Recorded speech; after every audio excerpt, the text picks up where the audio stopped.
Solar tubewell में इस्तेमाल होने वाले इन्वर्टर का पोस्टमार्टम आप देख सकते हैं।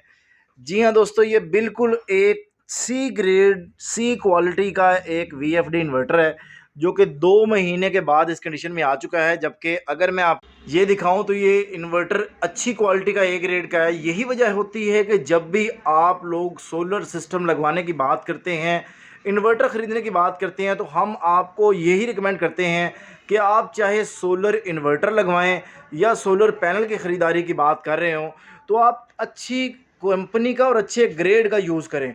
अब जब हम आपको वीएफडी के रेट बता रहे होते हैं तो अक्सर लोग ये शिकायत करते हैं कि आपका रेट 2-3 हज़ार 4 हज़ार रुपये ज़्यादा होता है।